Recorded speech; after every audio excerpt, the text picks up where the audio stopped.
কার্যকর হয়েছিল আগে। লোকসভা ভোট পর্বের মধ্যে এবার নাগরিকত্ব সংশোধনী আইন অনুযায়ী আবেদনকারীদের শংসাপত্র বিলি শুরু করল কেন্দ্রীয় সরকার। বুধবার কেন্দ্রীয় স্বরাষ্ট্র সচিব অজয় কুমার ভাল্লা প্রথম দফায় 14 জন আবেদনকারীর হাতে ভারতীয় নাগরিকত্বের শংসাপত্র তুলে দেন। উপস্থিত ছিলেন রেজিস্ট্রার জেনারেল অফ ইন্ডিয়া, ডাক বিভাগের সচিব, ইন্টেলিজেন্স ব্যুরো ডিরেক্টর সহ পদস্থ কর্তারা। 2019 সালেই পাশ হয়েছিল নাগরিকত্ব আইন।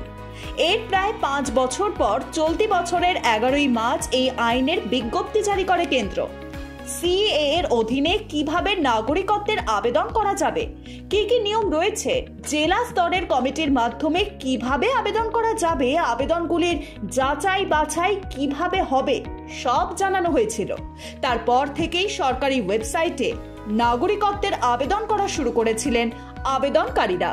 নাগরিকত্ব আইন অনুযায়ী 2014 সালের 31শে ডিসেম্বরের মধ্যে বাংলাদেশ, পাকিস্তান, আফগানিস্তানের মতো দেশ থেকে যেসব হিন্দু, শিখ, খ্রিস্টান, বৌদ্ধ, জৈন, পার্সি ধর্মীয় অত্যাচারের কারণে ভারতে এসে আশ্রয় নিয়েছিলেন এবং অন্তত 5 বছর ভারতে কাটিয়েছেন, তারা নাগরিকত্ব পাবেন।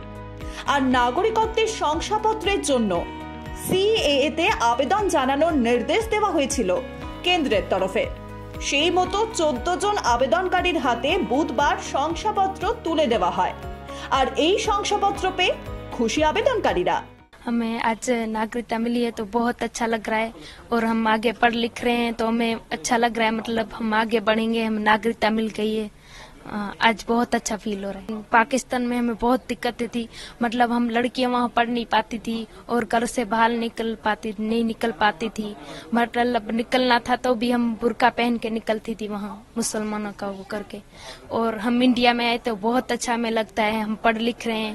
मैं अभी 11th क्लास में पढ़ रही हूँ और मैं ट्यूशन भी जाती हूँ, अपने आप से मर्जी से मतलब बाहर भी निकल सकते हैं, तो बहुत अच्छा लग रहा है। सर ड्रीम कम ट्रू वाली फीलिंग है, मतलब दिल बहुत खुश है कि नया जन्म हो गया, लाइक नया बॉर्न हो गया, मतलब कि बहुत खुशी है इस चीज की नागरिकता मिली है हमें। सर 2024 সালের নির্বাচনে বড় ইস্যু হয়ে দাঁড়িয়েছে সিএএ। এই আইন পাশ হওয়ার পরই দেশ জুড়ে বিক্ষোভ ছড়িয়ে পড়েছিল। সিএএ এর বিজ্ঞপ্তি জারির পরও বিতর্ক চলছে এই আইন নিয়ে। বিরোধীদের দাবি, সিএএ আইন ভারতের সংবিধানে যে ধর্মনিরপেক্ষতার ধারণা আছে তার পরিপন্থী।